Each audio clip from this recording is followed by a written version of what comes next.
Do you even realize what you're carrying around? You're in charge of the most powerful machine on Earth. It's faster than any supercomputer, smarter than any AI, and it never turns off. This machine can recognize faces in milliseconds, solve problems while you sleep, and quietly store more information than any library on the planet. But here's the wild part. You don't have the manual. You don't really know how it works. And most of the time, you're not even the one operating it. It's running on autopilot. It's running you. That machine is your mind. Before you can understand why habits feel so unbreakable, even the ones you know are hurting you, realize this. It's like there are two versions of you inside your head. One version says, I'm watching too many reels. That's it. From now on, I'll cut down. But then the moment you get bored, the other version shows up, and suddenly, you're scrolling again, lost in a world you swore you'd avoid. Even now, as you watch this video and feel motivated, inspired, and productive, that feeling isn't transformation, it's dopamine. Your brain rewards you for watching productivity content, even though it knows this isn't helping until you act on it. But dopamine doesn't care about the truth, it only cares about the chase. Dopamine isn't about pleasure, it's about pursuit. It makes you want things, but not necessarily the right things. It doesn't distinguish between what's meaningful and what's meaningless. A TikTok notification and a life breakthrough both hit the same reward pathway. It doesn't care if you're diabetic, it just reminds you how tasty the dessert in the fridge is. So if you're not in control of this machine, who is? Experts in neuroscience and behavioral psychology are beginning to confirm what monks and mystics have known for centuries. You are not the operator, you are the puppet. You're being driven by patterns, by routines, by automatic loops. What we call personality is mostly a set of habits, repeated until they became your identity. A monk and a monster are made of the same hardware, same brain, same biology. But one trained the mind to calm, the other trained it to destroy. Same machine, different programs. This isn't about becoming perfect. There is no version of you without habits. There is no blank slate. The real question isn't whether you have habits. It's which habits have you. According to author James Clear, every habit runs on a predictable loop. Cue, craving, response, reward. You feel stressed, you crave relief, you open Instagram, you feel distracted, you feel bored, you want stimulation, you open YouTube, you're momentarily engaged. With every cycle, your brain becomes more efficient at triggering the same loop. Eventually, you don't even think, you just react. And your environment plays a massive role in that. Maybe there's a friend you always drink or smoke with. Eventually, just being around them triggers the craving. Maybe you always write in the same corner of your room. Eventually, just sitting there makes your brain crave deep focus. Your mind is always building connections.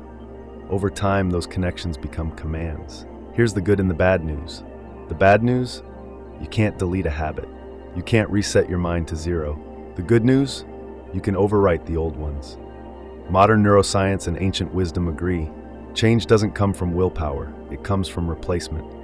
If a monster wants to become a monk, they don't just stop being monstrous. They practice different habits, compassion instead of rage, discipline instead of chaos, presence instead of numbness. The monk isn't a different person, he just runs different code.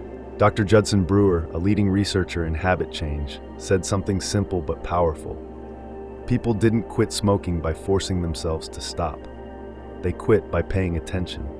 One smoker, after trying mindfulness, said the cigarette tasted like chemicals and regret.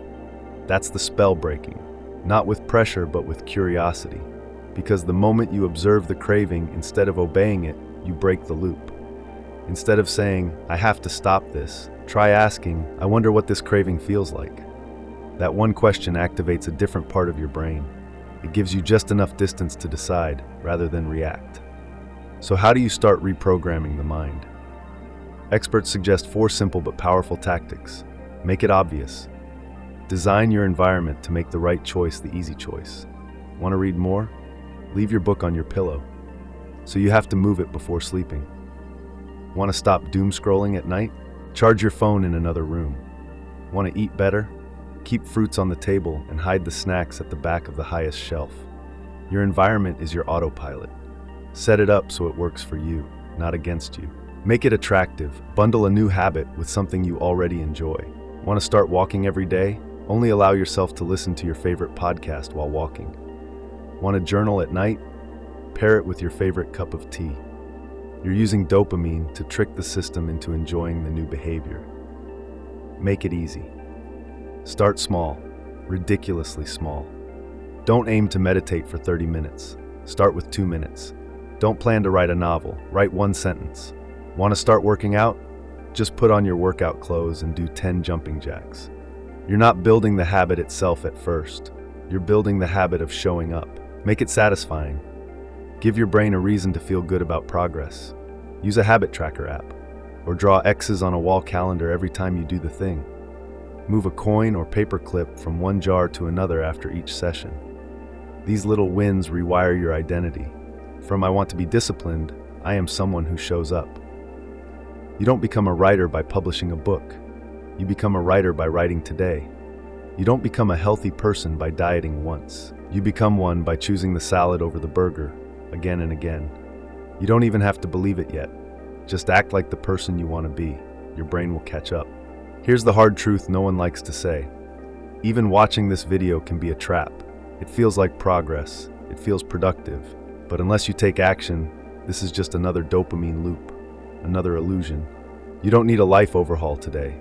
You just need to feed the right animal once. One good decision, right now. There are 2 forces inside you.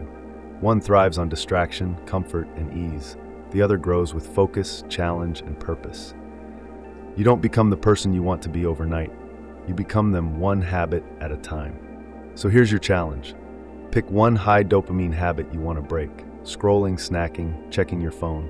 Next time the urge hits, pause, just 10 seconds, and ask, what does this craving feel like? What am I actually needing right now? No shame, no resistance, just curiosity. That's how you break the spell. That's how you change the code. Your mind, the most powerful machine on the planet, is already running. Programs are already active. You don't need to reboot the whole system. Just start replacing the faulty parts. Swap out one bad loop. Insert one better one. Feed the right habit until it becomes you.